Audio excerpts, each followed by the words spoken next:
Don Toliver, album review. Track 1, Escape. Escape is an atmospheric tone setter for the album with spread apart 808s that add an extreme level of tension that's just begging to be released. And Don's voice just so happens to be what the doctor prescribed. Track 2, 5X. 5X is a subtle trap R&B song where, like much of this album, the mixing on the vocals takes inspiration from Travis Scott. I would imagine in some capacity they share producers or engineers, so for that, this should be expected. During this song, Toliver does a precise job of differentiating himself from his influences than he has in previous works as he leans more into an R&B tone. 3, Way Bigger. The song starts off with a visceral bass tone that tips between thumpy and knocking. The dark trap beat and Don's sharp, varied cadence mirrors the feelings I get right before going out for the night, and I just got done pre-gaming, and I'm feeling myself at this point as I take one last glance in the mirror before I embark on my journey to the club where I'll be turned down by women light years out of my league.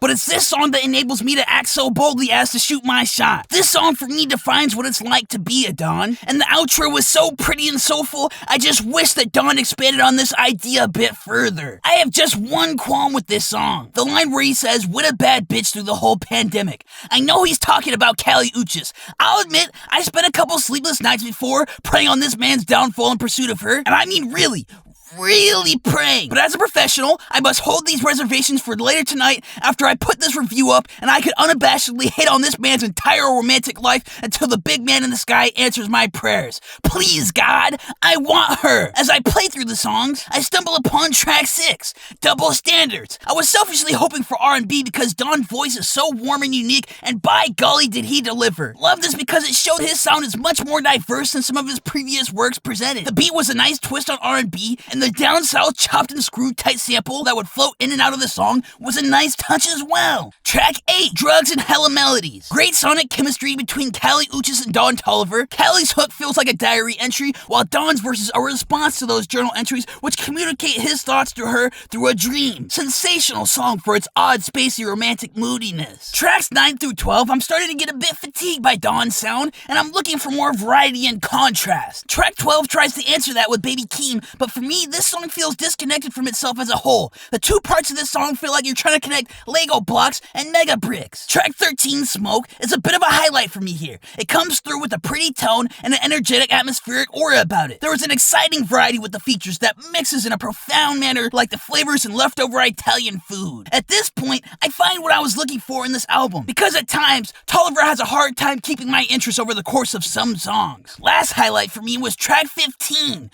Crossfaded. Pretty melodies, the vocals are entirely emotive, and this is easily my favorite song thus far. Whoever produced this song smoked a pound of dolphin coochie and turtle shell shavings just to get my ears wet. Impeccable. I might have to come back to this song and listen to it loud until tinnitus ensues. I only wish he ended the album here. Alas, I walk away from the album feeling like something's missing. I can't quite pinpoint what it is, but maybe he needs more features, contrast, and a couple less songs in the album. Don Toliver's tone is one of the most unique in the game, but that can't be the only thing that makes me stay. With that being said, here's how I rate the album. 5 out of 10 dogs for the beats, and 4 out of 8 buns for the bars, for a total of 9 out of 18 mustard mattresses. With that, I bid you a good day. Oh, and make no mistake here, I got 7 leased Bugattis that are all due for an oil change soon, so I need to get my bag up ASAP, so tell your friends to like and follow me so that I can afford my regularly scheduled maintenance.